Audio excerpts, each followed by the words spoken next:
The first time Karen looked at me like that, I nearly dropped the wrench. Not because she was loud about it, or because she said something obvious. It was the quiet way her eyes stayed on my hands as I tightened a bolt, like she was watching more than the bed frame. Like she was trying to figure out what kind of man I'd become, and what it would feel like to be close to him. I'm Caleb. I'm 25. I live in a small town in Oregon, where the days feel like copies of each other. Pine trees, lake water, the same diner, the same faces. I'm a freelancer who fixes things. I build shelves, repair decks, patch roofs, assemble furniture people, order online, and regret the second it shows up in 5 heavy boxes. It is not glamorous, but it keeps my bills paid and my mind from wandering too far. My mom passed 2 years ago, and after that I stopped chasing anything that felt like it could break me. I kept life simple. Work, home, repeat. A 1-bedroom rental near the edge of town with a crooked porch and a view of trees that sway like they're always whispering. Ryan has been my best friend since we were kids. We used to fish at the lake and sneak sodas from his mom's fridge and stay up too late in his basement playing video games. Ryan got out. He made it big. He is an aerospace engineer in Atlanta now, the kind of guy who talks about launches and deadlines and airports like it's normal. Last Friday, while I was sanding down a table for a client, my phone buzzed. Ryan texted me, "Hey man, Mom got this old wooden bed frame. Says she'll assemble it herself, but she's 48. Can you help? I'll pay you." I laughed out loud in my workshop. Karen had always been stubborn. She was the mom who could carry grocery bags in one trip, the mom who fixed her own sink, the mom who yelled at us for tracking mud inside, and then made us grilled cheese anyway. I texted him back, "No payment needed. I'll swing by." I told myself it was no big deal. It would be good to see the house again. It would be good to feel like a kid for an afternoon, even if just for a second. So that evening I grabbed my toolbox, climbed into my beat-up truck, and drove 10 minutes toward the lake. Karen's house still looked the same.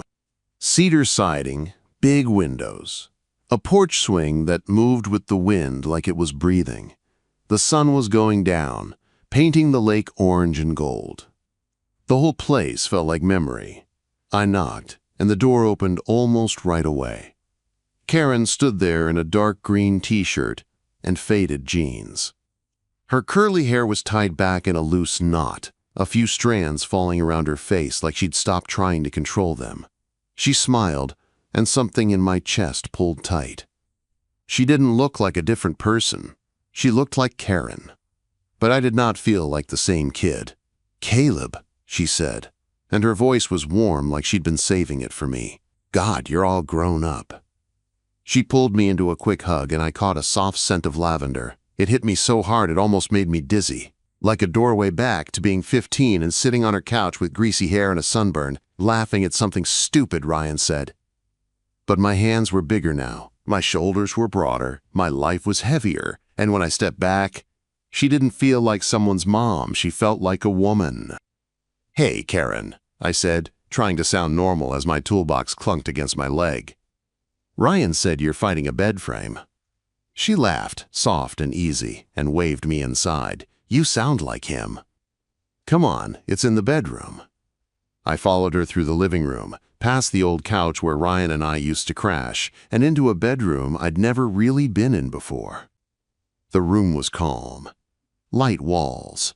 A couple watercolor paintings. Clean sheets folded on a chair. The air smelled faintly like old wood and lavender. In the middle of the floor sat a disassembled walnut bed frame, heavy and ornate, like it had a story behind it. I set my tools down and crouched, sorting pieces and screws, already picturing how it all fit together. Karen leaned against the doorway, holding a mug of tea, watching me like she had nowhere else to be. "Still good with your hands?" she asked, tilting her head. I looked up and grinned, trying to keep it light. "Hope so. I haven't broken anyone's house yet." She chuckled, and that sound hung in the air a little too long. I went back to work, sliding a side rail into place, tightening the first bolt. The room was quiet, except for the metal turning and the soft creak of the floor when she shifted her weight. Then she said, your mom would have been proud. My hand paused on the wrench. It still hit like a punch hearing my mom brought up out loud. Most people in town avoided it now like they were scared it might crack me open. But Karen said it like it was safe to say, like it was safe to feel. I swallowed. Yeah, I managed, forcing a small laugh. She'd probably say I'm wasting my life on furniture. Karen didn't laugh with me. She stepped a little closer, not all the way, but enough that I could feel her presence more. She'd say you're still finding your way, she said. And that's okay. I stared at the bolt like it had become interesting. I didn't trust myself to look at her too long, so I focused on the bed frame. I lined up the next piece, slid the screw in, and tightened it down until the wood pulled snug. Solid. Clean. No wobble. Karen watched every move like she was learning something. The longer I worked, the more I felt that strange shift. Like I was building more than a bed. Like every click of metal and wood was bringing something closer. Something I didn't have a name for yet. After an hour, the frame was mostly standing. I wiped my hands on my jeans and stood to stretch my back. Karen's eyes moved up my arms to my face, slow, like she wasn't in a hurry. "Do you want coffee?" she asked softly. Real coffee, not the gas station stuff you and Ryan used to drink. I smiled, grateful for something normal. "Yeah," I said. "That sounds good." She left the room, and I stood there alone, staring at the half-built bed. I told myself I was overthinking, that Karen was just being kind, that I was just tired and lonely, and my brain was making trouble out of nothing. But when she came back with 2 mugs and her fingers brushed mine as she handed one over, my heart kicked hard like it was warning me. I took a sip, and she sat down slowly on the edge of the unfinished bed frame like she was testing it. The wood creaked once. She looked up at me, eyes calm, voice low. "You should try it," she said. I blinked. "Try what?"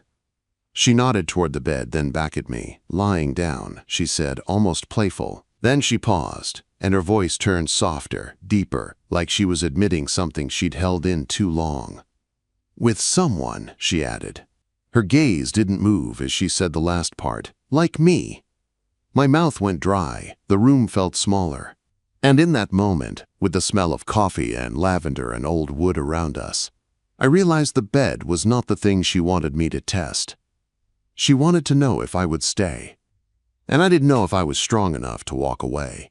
My brain went blank for a second, like someone had turned down the volume on the whole world. Karen sat on the edge of the unfinished bed frame, one hand resting on the wood like she was steadying herself.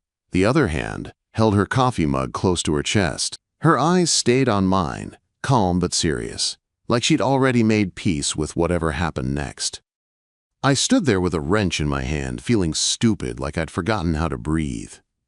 "Karen," I said, and even my own voice sounded strange. "What are you saying?"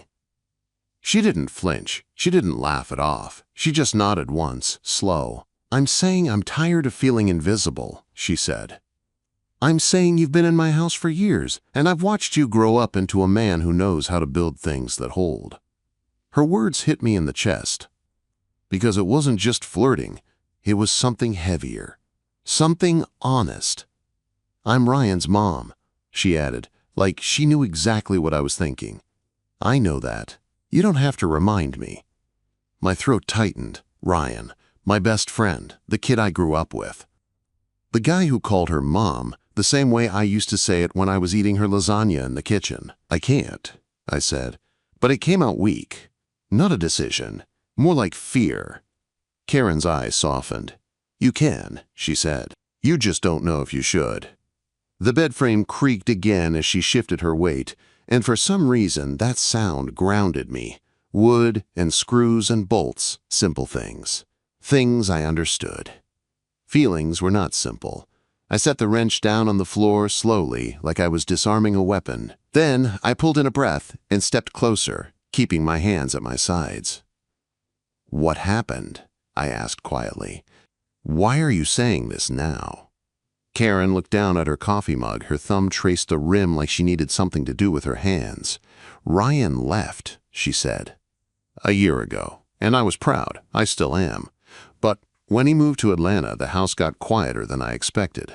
And the marriage I already lost a long time ago." I blinked. "Lost?" She gave a small, tired smile. His dad and I divorced when Ryan was in high school. You were around, Caleb. You just didn't see the parts. One kept behind closed doors. I felt my face heat up. She was right. I had been around, but I had only seen what she let us see. A warm kitchen, a safe couch, a strong woman who always seemed okay. I've been fine, she said, but the way she said it made it clear she didn't mean it. I've kept busy. I've taught weekend classes. I've made paper flowers and tried to tell myself that quiet is peace. She looked up then, and her eyes were bright like she was holding back tears without letting them fall. But sometimes quiet is just lonely, she said. Sometimes it's just empty. My chest tightened so hard it scared me. I wanted to tell her I understood, because I did. After my mom passed, my place had felt like a box that echoed. I'd filled it with work to avoid hearing my own thoughts. I'd told myself I liked being alone. But alone and lonely were not the same. I didn't mean to put this on you, Karen said quickly like she was worried she'd pushed too far. You came here to help with a bed. I should have kept my mouth shut. Quote, she started to stand up like she was about to undo the whole moment, like she was about to retreat back into being Karen who makes spaghetti and never says the hard stuff. And without thinking, I reached out. My hand caught her wrist gently. She froze. So did I. Her skin was warm, real. And that touch sent a jolt through me so strong, my stomach flipped. Karen's eyes dropped to my hand on her wrist, then back up to my face. I let go right away like I'd touched fire. I'm sorry, I said fast. I shouldn't. No, she whispered. It's okay. We stood there, too close, the air thick with everything we weren't saying.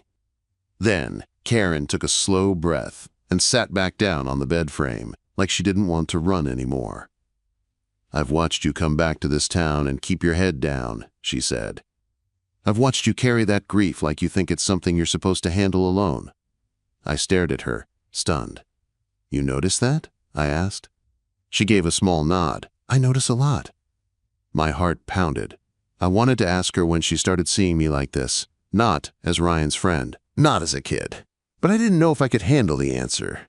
Instead, I looked around the room, desperate for something normal again. My eyes landed on the bed frame, half finished, still missing the slats. I should finish, I said, grabbing at the excuse. The bed, I mean. Karen's lips curved faintly. Of course. I dropped to my knees and started sliding slats into place, focusing hard on lining them up straight. My hands were steady again, because my hands knew what to do, even if my mind didn't. Behind me, Karen stayed seated on the edge of the bed, silent, watching. Every few minutes, I felt her gaze like heat on the back of my neck. When I tightened the last screw, I stood up and wiped my hands on my jeans.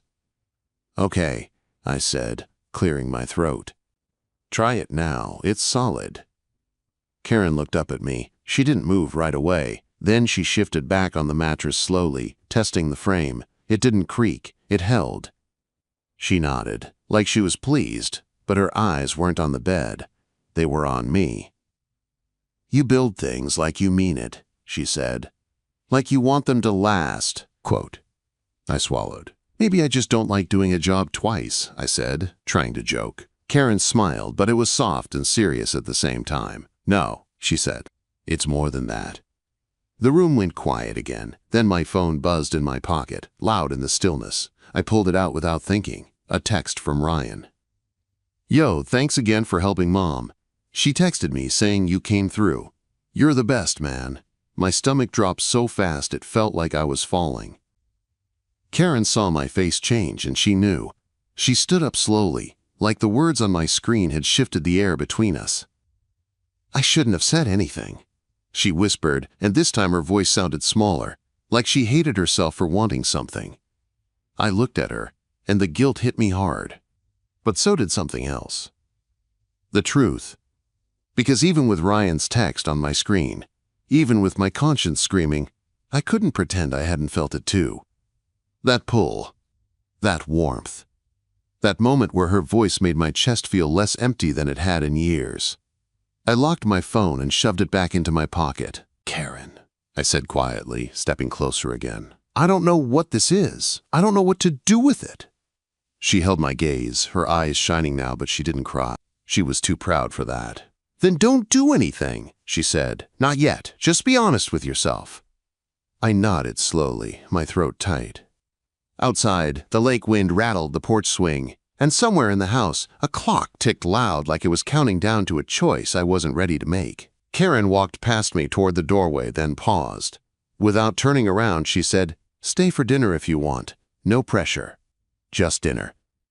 I stood there, staring at her back, feeling the weight of Ryan's text like a stone in my pocket. Then I looked at the bed I'd built, solid, steady, holding more than wood, holding a line I wasn't sure I could stop myself from crossing. I stayed. Not because dinner sounded good, even though the smell of garlic and simmering sauce was already spreading through the house. I stayed because walking out felt like I'd be running from something that had been building quietly for weeks without me admitting it. Karen moved around the kitchen like she'd done it 1,000 times. She filled a pot with water, turned the stove on, pulled tomatoes and basil from the fridge. It was simple, normal, the kind of scene that should have made everything feel safe again. But nothing about it felt safe. I stood near the doorway, watching her, my hands shoved in my pockets like I didn't trust them to stay still. "You can sit," she said without looking up. "You don't have to hover like you're waiting for a verdict." I let out a breath I didn't know I was holding and walked to the kitchen table.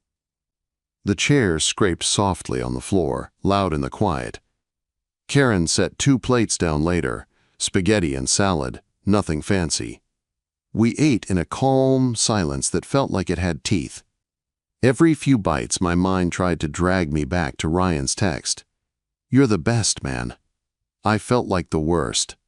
Karen must have felt it too, because she kept the conversation light on purpose. She asked about work, about a porch I was building for an older couple in town, about how my truck was still running.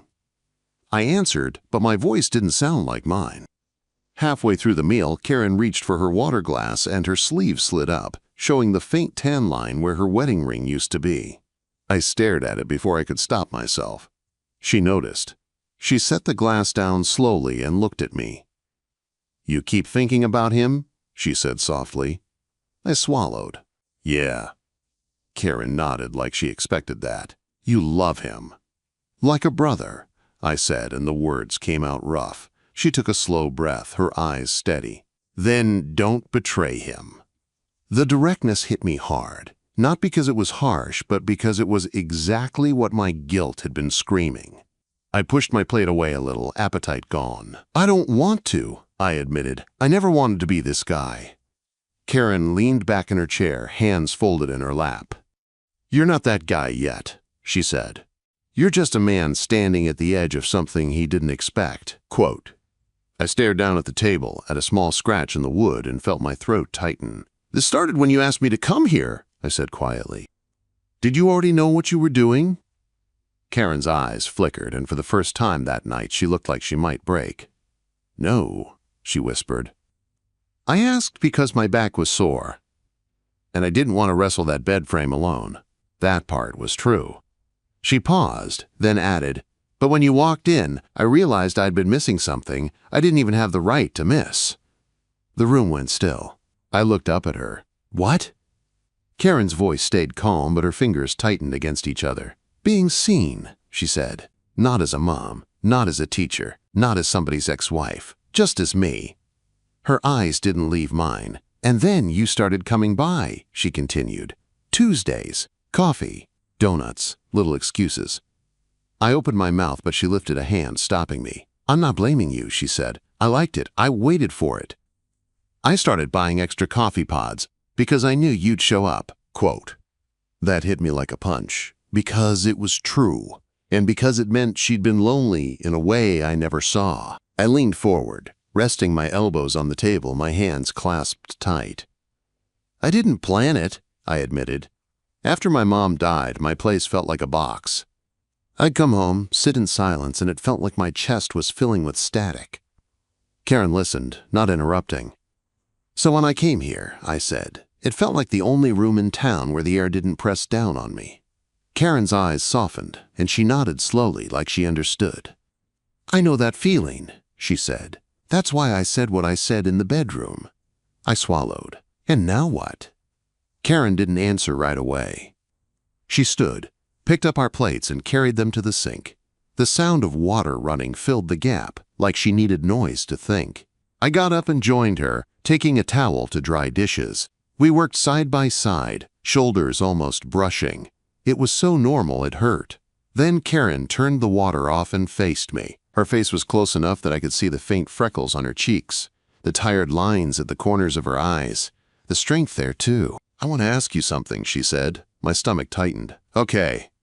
She held my gaze. "If Ryan wasn't my son, would you have let yourself feel this?" Quote. The question was sharp, honest, and it cut straight through every excuse I had. I opened my mouth, then closed it, because I knew the answer. "Yes," I said finally. Karen's breath caught. "And if I wasn't Ryan's mom," she whispered, "would you have wanted me to touch you right now?" My heart slammed so hard I felt it in my throat. I didn't move. I didn't reach for her, but I didn't step back either. "Yes," I said, voice low. The silence between us felt electric. Karen lifted her hand slowly, careful, like she was giving me the choice to stop it. Her fingers hovered near my cheek, not touching yet. "You can say no," she whispered. I shook my head once. Her fingers touched my cheek lightly, warm, and my entire body went still. It wasn't a kiss. Not yet. It was something quieter, something that felt like permission and danger at the same time. Then my phone buzzed again. I flinched like I'd been caught. Karen pulled her hand back instantly, like the moment burned. I grabbed my phone, and my stomach dropped. A call from Ryan. I stared at the screen. The name lit up like a warning. Karen's face went pale, and her hand went to her chest like she couldn't breathe. "Answer it," she said quickly. "Answer it right now." My fingers shook as I swiped. "Yo," Ryan's voice came through, bright and easy. "You with my mom right now?" The question made my skin go cold. I glanced at Karen. She stood frozen, eyes wide, waiting. "Yeah," I forced out. "Just finished the bed frame. Stayed for dinner." Ryan laughed. "Man, thank you. Seriously." She sounded happier when she texted me. "I've been worried about her, being alone out there by the lake." Guilt stabbed so deep it almost made me dizzy. "Yeah," I said, swallowing hard. "She's doing okay." Ryan's voice softened. "Put her on for a second. I want to say hi." My heart stopped. I looked at Karen, her eyes filled with fear and something like shame. She shook her head fast, but Ryan was waiting. "Hold on," I said, voice tight. I covered the phone for a second and whispered, "He wants to talk to you." Karen's lips parted, and for a moment I thought she might refuse. Then she inhaled, straightened her shoulders, and nodded once, like she was choosing to be strong. I handed her the phone. Her fingers trembled as she held it to her ear. "Hi, sweetheart," she said, voice warm, normal, like she wasn't standing in the middle of a storm. Ryan started talking, telling her about work, about Atlanta traffic, about some project he was excited about. Karen laughed at the right moments. She asked him if he was eating. She told him to sleep more. And I stood there watching her, realizing something that made my chest ache. She was good at pretending. She'd been pretending for years. When she finally handed the phone back, Ryan said, "Love you, Mom." Karen's voice stayed steady. "Love you too." The call ended. The kitchen went silent again. Karen stared at the floor like she couldn't bear to meet my eyes. "That," she whispered, barely audible, "is why this can't be a game." I stepped closer, my voice low. "It's not a game to me." She looked up then, eyes shining. "Then, what is it?" she asked. I didn't have an easy answer. My chest felt full of guilt and want and fear, but I knew one thing. "I don't want to stop seeing you," I said. Karen's breath caught. "And I don't want to hurt him," I added. Her lips trembled. "Those two things might not fit together." I nodded slowly, because she was right. Outside, the porch swing creaked with the wind off the lake. Inside, we stood in a kitchen that suddenly felt like a line in the sand. And I could feel the next step coming. Not tomorrow. Not next week. Soon. And whatever it was, it would change everything. I drove home that night with my hands tight on the steering wheel, like if I loosened up even a little, I might fall apart. The road along the lake was dark and quiet, just the moonlight on the water and the pine trees swaying like they were whispering about me. I kept hearing Ryan's voice in my head. "Love you, Mom." And I kept seeing Karen's face when she handed me the phone back, trying to look strong, while her eyes begged me not to let this get messy. When I got to my place, I didn't even turn on the TV. I sat on the edge of my couch and stared at my mom's old toolbox sitting by the door. The same one I kept telling myself was my anchor. The truth was, I didn't feel anchored at all. I didn't sleep. I kept replaying the moment Karen's fingers touched my cheek, and then the moment she pulled away like she'd been burned. I didn't want to be a bad man. I didn't want to be a secret. I also didn't want to pretend my chest didn't feel lighter when I was with her. The next morning, I went to work like nothing happened. I built a porch step for a client in town. I measured boards. I drove screws. I nodded at people in the hardware store. But my head was still in Karen's kitchen. Every time my phone buzzed, my stomach turned. Around noon, my phone lit up with a message from Karen. "Thank you for answering. Thank you for not lying. I'm sorry I pulled you into this." I stared at the screen for a long time, then typed back, "You didn't pull me. I walked in. We can't hide this. I won't do that to him." She replied fast, "I agree. I'm scared. But I agree." That was the moment I knew what I had to do, even if it wrecked me. I called Ryan that evening. He answered on the second ring, cheerful like always. "What's up, man?" My mouth went dry. I stood outside my truck in a gravel lot behind the diner, watching the sunset fade behind the trees. "Ryan?" I said, and my voice shook. "I need to tell you something, and I need you to hear me all the way before you say anything." There was a pause. His tone changed. "Okay, what is it?" Quote, I swallowed hard. "I've been at your mom's place a lot, not just for the bed. We've been having dinner, talking. It started innocent. I swear it did." Another pause, longer this time. "And now?" Ryan asked, slow and careful. I forced the words out. "Now it feels like more than that, and I don't want it to. Not like this. Not behind your back. Nothing happened, Ryan. No affair. No secret relationship. But I can't pretend I don't feel something, and I hate myself for it." The silence on the other end was so heavy it made my chest hurt. Ryan finally spoke, and his voice wasn't loud. That was worse. "You're telling me you have feelings for my mom." "I'm telling you I got in too deep before I understood what it was," I said. "And I'm telling you because you deserve the truth." He let out a breath that sounded like it scraped his throat. "How long?" "A few weeks," I said. "After the bed." "The Tuesday nights." "The coffee." It got close emotionally, and then I stopped it. We stopped it. "Last night you called." "That's why I'm calling now." Ryan didn't answer right away. Then he said, tight and raw, "Put me on with her." My heart dropped. "She's not here." "Then tell her I'm coming home," he said, "tomorrow." I felt my knees go weak. "Ryan." "Tomorrow," he repeated. "And Caleb, don't go near her until I get there." The line went dead. I sat in my truck for a long time, staring at the steering wheel, feeling like I'd just ripped my own life in half. But underneath the fear, there was a small part of me that felt relief. No more hiding. I texted Karen right away. "He knows. He's coming tomorrow. I'm sorry." She replied a minute later, "Thank you for being honest. I'll be ready." The next day felt like waiting for a storm to hit. By late afternoon, Ryan's rental car pulled into Karen's driveway. I didn't go inside. I parked down the road by the lake where you could see the porch swing moving in the wind. My chest was tight, my hands sweating, my mind racing with every possible outcome. An hour passed. Then 2. When my phone finally buzzed, it was a text from Karen. "Come."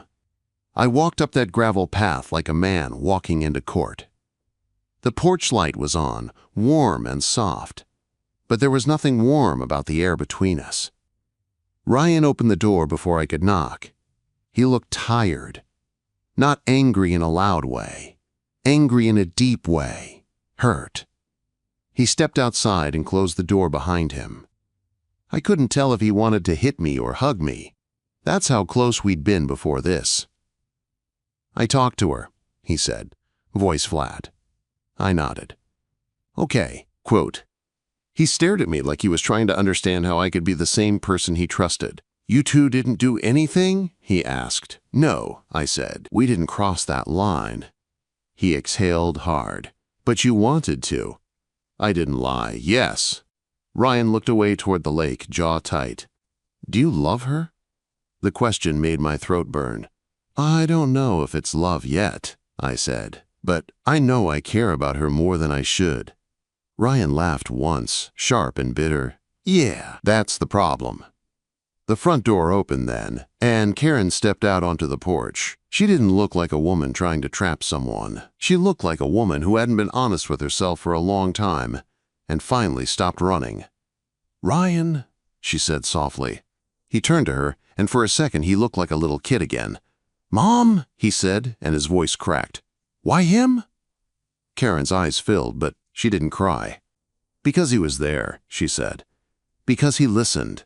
Because he made me feel like I wasn't just filling time until life ended." Quote, Ryan flinched like her words hurt, and I could tell it wasn't only about me, it was about the distance between them, the guilt he carried for leaving, the fear that he'd missed her pain. "I'm your mom," she said, "but I'm also a person. I didn't plan this, I tried to ignore it, but I'm done pretending I don't want to feel alive." Ryan shook his head, breathing hard. "And you want to feel alive with my best friend?" Karen stepped down one porch step, closer to him. "I want to feel alive," she repeated, "and I don't want secrets. If this ever becomes anything, it will only be with honesty." Ryan's eyes cut to me. "And what do you want?" I swallowed and said the hardest thing I've ever said. "I want you in my life," I told him, "and I want her in my life. But if I have to choose, I'll step away, because you didn't deserve this." Karen's head snapped toward me. "Caleb!" I kept my eyes on Ryan. "I won't sneak around. I won't be the reason you lose trust in your mom." Ryan stared at me for a long time. Then he looked back at Karen, and his shoulders sagged like the fight drained out of him. "I don't want you lonely," he said, voice low, "but I don't know how to be okay with this." Karen nodded slowly. "That's fair." Ryan wiped a hand over his face, angry tears he didn't want to admit to. "I need time," he said. Karen's voice was soft. "You can have time." Ryan looked at me again, and it felt like he was making a choice that hurt him. "You're going to give us space," he said. "You're going to stay away for now. If you respect me at all, you'll do that." My chest tightened, but I nodded. "I will." Karen's eyes met mine, and I could see the pain there, but also respect. That night, I walked back down the gravel path alone. The lake was still. The porch light stayed on behind me. I didn't know if I'd just lost Karen forever or saved something bigger than what I wanted.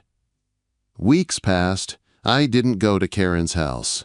I didn't text her except once, to make sure Ryan wasn't leaving her in the dark. She replied with 2 words. "I'm okay." Ryan didn't talk to me either. Not for a while. I tried to pour myself into work. I built a dining table for a young couple. I fixed a roof for an older man who paid me in cash and homemade jam. Life kept moving, like it always does, even when your heart feels stuck. Then one evening, my phone buzzed. Ryan. I stared at the name for a full 10 seconds before I answered. "Hey," I said. His voice was quiet. "Hey." We sat in silence for a beat. "I'm not okay with it," he said finally. "Not fully. But I've been thinking about what you said." I swallowed. "Okay." He exhaled. "Mom's been happier. She's painting again like she used to. She signed up to teach a class at the community center. I haven't heard her laugh like that in years." My chest tightened. "I'm glad." Ryan's voice turned rough. "I hate that it's you. I do. But I hate more that she was dying inside and I didn't see it. I didn't know what to say, so I didn't pretend." "I'm sorry," I whispered. "I know," he said.